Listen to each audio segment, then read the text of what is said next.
ಮಕ್ಕಳಲ್ಲಿ ಕೀಳಿರಿಮೆ ಇರ್ತದೆ ಸರ್. ಇವು ಬಹುಶಃ ನನಗೂ ಆ 20-21 ವರ್ಷದಲ್ಲಿ ಆ ಕೀಳಿರಿಮೆ ಭಾಳ ಬಾಧಿಸ್ಬಿಡ್ತು. ಏನೋ ಹಳ್ಳಿಯವರು ನಾ ಎಲ್ಲೂ ನಿಂತು ಮಾತಾಡೋಕ್ಕೆ ಇವತ್ತು ಏನು ಮಾತಾಡಬೇಕು, ನನ್ನ ಬಟ್ಟೆ ಸರಿ ಇರ್ತಿರಲಿಲ್ಲ. ಯಾಕಂತಂದರೆ ಸರ್ ಇವನ್ ನನ್ನ ದೇವನಹಳ್ಳಿ ಕಾಲೇಜ್ಗೆ ಡಿಗ್ರಿಗೆ ಹೋಗ್ಬೇಕಾದ್ರೆ ನನ್ನ ಕಾಲಲ್ಲಿ ಚಪ್ಪಲಿ ಇರ್ತಿರಲಿಲ್ಲ ಸರ್. ಬಸ್ಸಲ್ಲಿ ಕಾಲೆಲ್ಲ ತುಳಿದಾಕ್ಬಿಟ್ಟಿರ್ತಿದ್ದು. ಅದು ಹೇಳ್ಕೊಳ್ಳೋ ಕಾಲ ಬಿಡಿ ಸರ್. ಅದು ಒಂದೇ ಪ್ಯಾಂಟಲ್ಲಿ PUC ಎಲ್ಲ ಮುಗಿಸಿದ್ದು, ಫಸ್ಟ್ PUC ಸೆಕೆಂಡ್ PUC. ಅದು ಯಾರೋ ಕೊಟ್ಟಿತ್ತು ಒಂದು ಪ್ಯಾಂಟು, ಹಿಂಗೆ ಪ್ಯಾಂಟಿರ್ಲಿಲ್ಲ ಅಂತ ಅಂತಂದ್ಬಿಟ್ಟು. ಆಮೇಲೆ SLCಯಲ್ಲಿ ಇರಬೇಕಾದ್ರೆ ಅವರು ಮೇಡಮ್ LS ರತ್ನಮ್ಮ ಅಂತ, ನಿಂಗೆ ಬಟ್ಟೆ ಇಲ್ಲೇನೋ, ಪ್ಯಾಂಟ್ ಹರಿದೋಗಿತ್ತು, ಬಟ್ಟೆ ಪ್ಯಾಂಟು ಶರ್ಟ್ ಬೇಕಂದ್ರೆ ಕೊಡಿಸ್ತೀನಿ ಕಣ ಅಂತಂದರು. ನಾನು ಬಂದು ನಮ್ಮ ತಂದೆಗೆ ಕೇಳಿದೆ, ಮೇಡಮ್ ಹಿಂಗೆ ಹೇಳಿದ್ರು ಅಂತ. ನಮ್ಮಪ್ಪ ಆವಾಗ ಅಲ್ಲಿ ನಮ್ಮೂರಲ್ಲಿ ಅವರು ಗಂಗಣ್ಣವ್ರು ಲಕ್ಷ್ಮಣ ಅಂತಿದ್ದಾರೆ, ಅವ್ರ ಮನೆಗೆ ಹೋಗಿ ಕಾಸು ಇಸ್ಕೊಬಂದು ವಿಜಯಪುರಕ್ಕೆ ಕರ್ಕೊಂಡೋಗಿ ಪ್ಯಾಂಟ್ ಶರ್ಟ್ ಕೊಡ್ಸೋದು ಸರ್.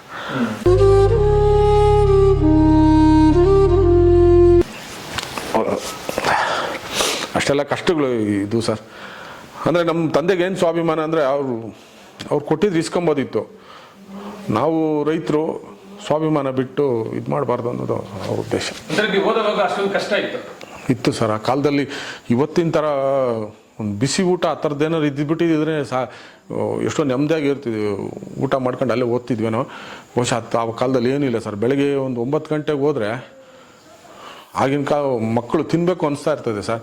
ಆ ಟೌನಲ್ಲಿ ಮಕ್ಕಳೆಲ್ಲ ಹೋಗಿ ಅವ್ರ ಮನೆಗಳಿಗೆ ಹೋಗಿ ಊಟ ಮಾಡ್ಕೊಂಬರೋರು. ನಾವು ಅಲ್ಲಿ ಬೋರ್ವೆಲ್ಲಲ್ಲಿ ನಮ್ಮೂರು ನಮ್ಮದೆಲ್ಲ ಒಂದೇ ಪರಿಸ್ಥಿತಿ ಸರ್. ನಮ್ಮ ಹಳ್ಳಿ ಮಕ್ಕಳೆಲ್ಲ ಬಂದಿರೋರು, ಅವರು ಬೋರ್ವೆಲ್ ಒತ್ತೋದು, ಹೊಟ್ಟೆ ತುಂಬ ನೀರು ಕುಡಿಯೋದು, ಮತ್ತು ಕ್ಲಾಸ್ಗೆ ಹೋಗೋದು. ಹಂಗೆ ಅಂದರೆ ನನ್ನೊಬ್ಬಂದೇ ಅಲ್ಲ ಸರ್, ಆವತ್ತಿನ ಪರಿಸ್ಥಿತಿ ಎಲ್ಲರದು ಹಂಗೆ ಇತ್ತು ಅನ್ಸುತ್ತೆ. ಈಗ ನೀವು ಕಾಮಿಡಿ ಮಾಡ್ತಾ ಇದ್ರ, ಈ ಒಂದು ಕಾಮಿಡಿ ವಿಡಿಯೋಗಳನ್ನ ನೋಡಿ ಸೊ ನಿಮ್ಗೇನಾದ್ರು ಈಗ ಎಲ್ಲಾದ್ರೂ ಬೇರೆ ಕಡೆಯಿಂದ ಆಫರ್ಗಳಿಂದ ಬರ್ತಾ ಇದ್ದಾವೆ ಸರ್. ಏನೇನು ಮಾಡ್ತಾ ಇದ್ದಾರೆ ಇದ್ರ ಜೊತೆಗೆ? ಇಲ್ಲ, ನನಗೆ ಈಗ ರಜಾಗಳು ತುಂಬ ಸಿಗಲ್ಲ ಸರ್.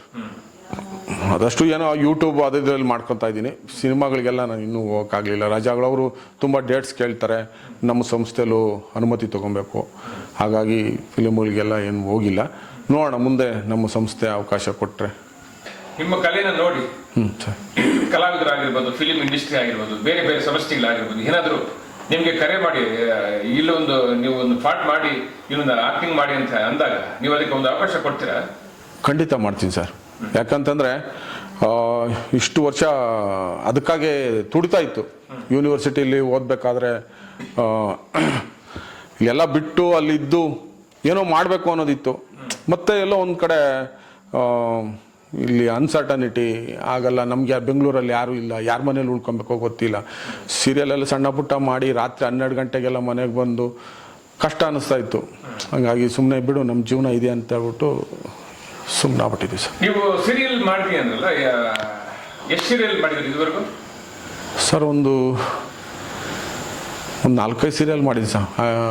ನಮ್ಮ TN ಸೀತಾರಾಮ್ ಸರ್ದು ಮುಕ್ತ ಮುಕ್ತ ಮುಕ್ತ ಅಂತ, ಅದರಲ್ಲಿ ಸೀತೆ, ಬಂದೇ ಬರ್ತಾವ ಕಾಲ, ಇನ್ನೊಂದು 2-3 DD1ಗೆ ಎಲ್ಲ ಮಾಡಿದ್ವಿ.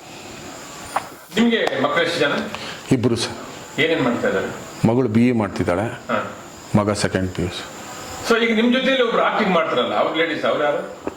ಅವ್ರು ಗೀತಾ ರಾಘವೇಂದ್ರ ಅಂತ, ಕೋಲಾರದವರು. ಆಯಮ್ಮ ಸೀರಿಯಲ್ ಆರ್ಟಿಸ್ಟ್, ಸೀರಿಯಲ್ಲು ಸಿನಿಮಾದಲ್ಲೆಲ್ಲ ಮಾಡ್ತಾರೆ. ಒಟ್ಟು ನಿಮ್ಮ ತಂಡದಲ್ಲಿ ಎಷ್ಟು ಜನ ಇದ್ದೀರಿ ನೀವೆಲ್ಲ? ನಮ್ಮ ತಂಡದಲ್ಲಿ ಮನು, ಅವ್ರದ್ದೇ ಯೂಟ್ಯೂಬು, ನಾನು, ಆಮೇಲೆ ಹೇಮಂತ್ ಅಂತ ಇದ್ದಾರೆ ನಂಗ್ಲಿವರು, ಅವರು, ಗೀತಮ್ಮ, ಮೂಲವ 4 ಜನ ನಾವು ಸರ್. ಸೊ ಈಗ ಈ ಥರ ಮಾಡಿಕೊಂಡು ಮುಂದೆ ಏನಾದರೂ ಶಾರ್ಟ್ ಮೂವಿ ಮಾಡೋದಕ್ಕೆ ಏನಾದರೂ ಪ್ಲಾನಿಂಗ್ ಇದೆಯಾ? ಸರ್ ಆಲ್ರೆಡಿ ಶಾರ್ಟ್ ಮೂವೀಸೇ ನಾವು ಮಾಡ್ತಾ ಇರೋದು sir. Short films already short ಫಿಲಮ್ಗಳು ಯೂಟ್ಯೂಬಲ್ಲಿ ಶಾರ್ಟ್ ಫಿಲಮ್ಸ್ ಬಿಡ್ತೀರಿ, ಇನ್ಸ್ಟಾಗ್ರಾಮಲ್ಲಿ ರೀಲ್ಸ್ ಬಿಡ್ತಾ ಇದ್ದೀವಿ ಸರ್. ಈ ಥರ ಅಂದರೆ 2 ಭಾಷೆಯಲ್ಲೂ ಕೂಡ ಶಾರ್ಟ್ ಥರ ಮಾಡ್ತಾ ಇದ್ದಾರೆ? ಹೌದು, ಇನ್ಸ್ಟಾಗ್ರಾಮು ಬಿಡ್ತೀವಿ, ಯೂಟ್ಯೂಬಲ್ಲೂ ಬಿಡ್ತಿದ್ದೀವಿ. ಸೊ ಈಗ ಏನು ನೀವು ಫೇಸ್ಬುಕ್, ಇನ್ಸ್ಟಾಗ್ರಾಮು, ಯೂಟ್ಯೂಬಲ್ಲಿ ಮಾಡ್ತಾ ಇದ್ದೀರಾ ಕಾನ್ಸೆಪ್ಟು, ಈ ಕಾನ್ಸೆಪ್ಟನ್ನ ನೋಡಿ ಸೊ ದಿನ ಏನಾದರೂ ನಿಮಗೆ ಕರೆ ಮಾಡಿ ಒಂದು ಏನಾದರೂ ನಿಮ್ಮ ಕಡೆಯಿಂದ ಒಂದು ಮೆಸೇಜ್ ತಗೊಳ್ಳೋಂಥದ್ದು ಅಥವಾ ನಿಮ್ಮನ್ನು ಮಾತಾಡ್ಸೋದು ಅದು ನಡೀತಾ ಇದೆಯಾ? ತುಂಬ ಸರ್. ಯಾವ ರೀತಿ ರೆಸ್ಪಾನ್ಸ್ ಇದೆ? ಅಯ್ಯೋ ಸರ್, ಅಲ್ಲ ನಾನೀಗ ಬೆಳಗ್ಗೆ 5 ಗಂಟೆಗೆ ಮನೆ ಬಿಟ್ಟರೆ ನಾನು ಹಳ್ಳಿಗಳಲ್ಲಿ ಹಾಲಿನ ಡೈರಿಗೆ ನನಗೊಂದು 27 ಚಿಕ್ಕಬಳ್ಳಾಪುರದಲ್ಲಿ 11 ವರ್ಷ ಕೆಲಸ ಮಾಡಿದೆ. ಈಗ ಶಿಡ್ಲಘಟ್ಟದಲ್ಲಿ 3 ತಿಂಗಳಿಂದ ವಿಸ್ತರಣಾಧಿಕಾರಿ ಕೆಲಸ ಮಾಡ್ತಾ ಇದ್ದೀನಿ. ಈ ಹಳ್ಳಿಗಳಿಗೆ ಡೈರಿಗೆ ಮಿಲ್ಕ್ ಕಲೆಕ್ಷನ್ಗೆ ಹೋದಾಗ ಅಲ್ಲಿ ಭಾಳಷ್ಟು ಜನ ಮಾತಾಡಿಸ್ತಾರೆ, ತುಂಬ ಸಂತೋಷ ಆಗ್ತೈತೆ. ಆಮೇಲೆ ಅವ್ರಿಗೆ ಎಲ್ಲೋ ಒಂದು ಕಡೆ ಮನೆ ಮಗನ ನೋಡ್ದಂಗೆ ಅಥವಾ ಸಣ್ಣ ಅಂದರೆ ಚಿಕ್ಕ ವಯಸ್ಸು ಹುಡುಗರೆಲ್ಲನೂ ನಾನು ಒಂದು ರೀತಿ ದೊಡ್ಡಪ್ಪನೋ ಚಿಕ್ಕಪ್ಪನೋ ಆ ರೀತಿ ಮಾತಾಡಿಸ್ತಾರೆ. ಅಣ್ಣವು ಸಖತ್ತಾಗಿ ಕೊಟ್ಟಿದ್ದೆ ಅಣ್ಣವು ಮೆಸೇಜ್, ಅಣ್ಣವು ಇನ್ನಷ್ಟು ಬೈಬೇಕಾಯ್ತು ಅಣ್ಣವು ಆ ಮೂಲಕ ಇನ್ನು ಆ ಥರದ್ದೇನೋ ಒಂದು ಇದು ಹೇಳ್ತಾರೆ. ಇಲ್ಲ ಹೆಣ್ಮಕ್ಳ ಬಗ್ಗೆ ಹೇಳ್ಬೇಕಾರೆ ಸರಿಯಾಗಿ ಹೇಳಿದೆ ಅಣ್ಣ, ನಮ್ಮ ಅಮ್ಮನಾಣೆ ಸಖತ್ತಾಗಿ ಹೆಣ್ಮಕ್ಳಿಗೆ ಹಂಗೆ ಹೇಳ್ಬೇಕಣ್ಣ ಅಂತ. ನಾನು ಏಯ್ ಮುಚ್ಚಲೆ ಬಾಯ್, ನೀವು ಬಲ್ ಚೆನ್ನಾಗಿದ್ದೀರಿ, ನೀವು ಹಂಗೆ ಅಪ್ಪನ ಅಮ್ಮನಿಗೆ ಸರಿಯಾಗಿ ನೋಡ್ಕೊಂಡು ಅವ್ರು ಹೆಂಗೆ ಹೇಳ್ತಾರೆ ಹಂಗೆ ಬದುಕಬೇಕು ಅಂತ ನಾನು ಹೇಳ್ತಾ ಇರ್ತೀನಿ. ಸೊ ಈಗ ನೀವು ಮಾಡ್ತಕ್ಕಂಥ ಕಾಮಿಡಿ ಸೊ ಬರೀ ನಗಿಸೋಂಥದ್ದು, ಸಮಾಜಕ್ಕೆ ಮೆಸೇಜ್ ಕೊಡುವಂಥದ್ದು ಮಾತ್ರನ ಇದೆಯಾ ಅಥವಾ ಬೇರೆ ಅಳೋದು ದುಃಖದ ಏನಾದ್ರು ಕೊಡ್ತಾ ಇದೆಯಾ? ಕೊಡ್ತೀವಿ ಸರ್. ದುಃಖ ನಮ್ಮ ಕಡೆಗೆ ಸಾಕಷ್ಟಿದೆ. ಈ ಕಲಾವಿದ್ರ ಬದುಕು ಹೆಂಗೆ ಅಂತಂದರೆ ನಮ್ಮಲ್ಲೇ ಎಷ್ಟಂದರೆ ಅದು ಹೇಳೋಕ್ಕಾಗಲ್ಲ ಸರ್. ಟನ್ಗಟ್ಟಲೆ ನಮ್ಮಲ್ಲೇ ದುಃಖ ಇದೆ, ನಾವು ಮುಖದ ಮೇಲೆ ತೋರಿಸ್ಕೊಳಕ್ಕಾಗಲ್ಲ. ವಾರಕ್ಕೆ ಎಷ್ಟು ದಿನ ನೀವು ಶೂಟಿಂಗ್ ಮಾಡ್ತೀರಾ ಸರ್? ಭಾನುವಾರ ಮಾತ್ರ ಸರ್. ಭಾನುವಾರ ಮಾತ್ರ. ಯಾಕೆ ಭಾನುವಾರ ಮಾತ್ರ? ನಾನು ಇನ್ನು ಉಳಿದಿದ್ದ ದಿವಸ ಕೆಲಸ ಇರುತ್ತೆ ಸರ್. ಇಲ್ಲ second Saturday Sunday, 4th Saturday Sunday. ಅಲ್ಲಿ ಎಷ್ಟು ಅವರ್ ಕೆಲಸ ನಿಮ್ದು? ನಮ್ಮ ಕೆಲಸ ಬೆಳಗ್ಗೆ ಶುರುವಾಯ್ತು ಅಂದರೆ ನಮಗೆ ಟೈಮಿಂಗ್ಸ್ ಏನಿರಲ್ಲ ಸರ್. ಯಾಕಂತಂದರೆ ಹಾಲಿನ ಡೈರಿಗಳಲ್ಲಿ ಯಾವಾಗ ಸಮಸ್ಯೆ ಬರ್ತದೋ ಹೋಗ್ಲೇಬೇಕಾಗ್ತೈತೆ. ಒಂದು ಸ್ವಲ್ಪ ಒಂದೊಂದು ದಿವಸ ಬೇಗ ಬರ್ಬೋದು, ಒಂದೊಂದು ದಿವಸ ಸಂಜೆ ಆಗ್ಬಿಡ್ತೈತೆ ಸರ್. ಈಗ ನೀವು ಈ ಫೀಲ್ಡಿಗೆ ಬಂದಿದ್ದೀರಾ? ಹಾಂ ಸರ್. ಈ ಫೀಲ್ಡಿಗೆ ಇವಾಗ ಜರ್ನಿ ಹೆಂಗಿದೆ ಸರ್? ಇದರಲ್ಲಿ ಇರೋಣ ಅಥವಾ ಇನ್ನು ಮುಂದಕ್ಕೆ ಏನಾದ್ರು ಹೋಗೋಣ ಅಂತ ಆಸೆ ಇದೆಯಾ? ಇದೆ ಸರ್, ಖಂಡಿತ ಇದೆ. ಆದರೆ ನನಗೆ ನನ್ನ ಕೆಲಸ ಬಿಡೋಕ್ಕೆ ನನಗೆ ಇಷ್ಟ ಇಲ್ಲ ಸರ್. ಕಷ್ಟ ಕಾಲದಲ್ಲಿ ನನ್ನ ಏನು ಕರ್ನಾಟಕ ಹಾಲು ಮಹಾಮಂಡಲದಲ್ಲಿ ಅಧೀನದಲ್ಲಿ ಬರ್ತಕ್ಕಂಥ ಚಿಕ್ಕಬಳ್ಳಾಪುರ, ಮೊದಲು ಕೋಲಾರ ಚಿಕ್ಕಬಳ್ಳಾಪುರ ಹಾಲು ಒಕ್ಕೂಟ ಇತ್ತು, ಈಗ ಚಿಕ್ಕಬಳ್ಳಾಪುರ ಹಾಲು ಒಕ್ಕೂಟ, ಅದು ನನ್ನ ಕಷ್ಟ ಕಾಲದಲ್ಲಿ ಅನ್ನ ಕೊಟ್ಟಿದೆ. ಹಾಗಾಗಿ ಅದನ್ನು ಬಿಡೋಕ್ಕೆ, ಆ ಸಂಸ್ಥೆ ಕೆಲಸ ಬಿಡೋಕ್ಕೆ ನನಗೆ ಇಷ್ಟ ಇಲ್ಲ ಸರ್. ಈಗ ಜನರನ್ನೆಲ್ಲ ನಗಿಸ್ತಾ ಇದ್ದಾರೆ, ನೀವೇನಾದ್ರೂ ಆಚೆ ಕಡೆ ಹೋದಾಗ ನಿಮ್ಮ ಫ್ಯಾನ್ಸ್ ಯಾವ ರೀತಿ ನಿಮ್ಗೆ ಇನ್ಫ್ಲೂಯೆನ್ಸ್ ಕೊಡ್ತಾರೆ? ತುಂಬ ಚೆನ್ನಾಗಿ ಮಾತಾಡಿಸ್ತಾರೆ ಸರ್. ಏನಂತಂದರೆ ನನಗೆ ಈ ನಾನು ಶಿಷ್ಟ ಭಾಷೆಯಲ್ಲಿ ಮಾತಾಡ್ಬೋದು ಸರ್. ಈಗ ನಿಮ್ಮ ಜೊತೆ ನಾನು ಶಿಷ್ಟ ಭಾಷೆಯಲ್ಲಿ ಮಾತಾಡ್ತಾ ಇದ್ದೀನಿ. ನನಗೆ ನಮ್ಮ ಕಡೆಯವರೆಲ್ಲ ಮಾತಾಡ್ತಾ ಅಣ್ಣವು ಏನಣ್ಣ ಸಾಕಾತಾಗಿ ಮಾಡಿಸಿದ್ಯಾ, ಅಣ್ಣವು ಬಲ್ ಮಾತಾಡಿದ್ಯಾ, ಅದು ಆ ರೀತಿ ಮಾತಾಡಿದಾಗ ನಾನು ನಮ್ಮ ಮನೇಲೂ ಈಗ ನಿಮ್ಮ ಹತ್ರ ಹಿಂಗೆ ಮಾತಾಡ್ತೀನಿ ಸರ್. ನಮ್ಮ ಮನೆಯವ್ರನ್ನಾಗಲಿ, ನಮ್ಮ ಅತ್ತೆನಾಗಲಿ, ನಮ್ಮ ಅಣ್ಣಂದ್ರ ಜೊತೆ ಆಗಲಿ ಹಾಗೆ ಮಾತಾಡೋದು. ಏನಾದರೂ ನಮ್ಮ ಅಣ್ಣನ ಜೊತೆ ಸ್ವಲ್ಪ ಶಿಷ್ಟ ಭಾಷೆಯಲ್ಲಿ ಮಾತಾಡಿದ್ರೆ ನಮ್ಮ ಅಣ್ಣ ಓಹ್ ಇವನು ಏನಪ್ಪ ಏನೋ ಒಂಥರ ಮಾತಾಡ್ತಾನೆ ಇವನು ಅಂತಂತಾರೆ. ಅಂದರೆ ನಾವು ಸೊಗಡೆ ಹಂಗೆ ಸರ್, ನಾವು ಅದನ್ನು ಬದಲಾಯಿಸಿ ಅದನ್ನೇನು ವಿಶೇಷವಾಗಿ ಏನು ಮಾತಾಡೋದೇನಿಲ್ಲ. ಅಂದರೆ ನೀವು ಶೋ ಹೆಂಗೆ ಮಾಡ್ತಿರೋ ಮನೇಲಿ ಕೂಡ ಹಂಗೆ? ಹೌದು, ಹೌದೌದು ಸರ್. ಈಗ ನೀವು ಈ ಭಾಗ ಕೋಲಾರ, ಚಿಕ್ಕಬಳ್ಳಾಪುರ, ದೇವನಹಳ್ಳಿ, ಬೆಂಗಳೂರು, ಹೊಸಕೋಟೆ ಈ ಕಡೆ ಎಲ್ಲಾನು ಮನೆಗಳಲ್ಲಿ ಹಂಗೆ ಮಾತಾಡ್ತಾರೆ ಸರ್. ಈಗ ನೀವು ಮಾಡ್ತಾರೆ ಭಾಳಷ್ಟು ಜನ ಸರ್, ಹೈಯರ್ ಆಫೀಸರ್ ಸಿಕ್ಕಿದಾಗ ಕೂಡ ಅವರು ನನ್ನನ್ನು ಮಾತಾಡಿಸ್ಬೇಕಾರೆ ಮಾತಾಡಿದ್ದೆಲ್ಲ ಆದಮೇಲೆ ಅವ್ರ ಭಾಷೆಯಲ್ಲೇ ಮಾತಾಡ್ತಾರೆ, ಅವರು ಬೆಳೆದಿದ್ದ ಭಾಷೆಯಲ್ಲಿ.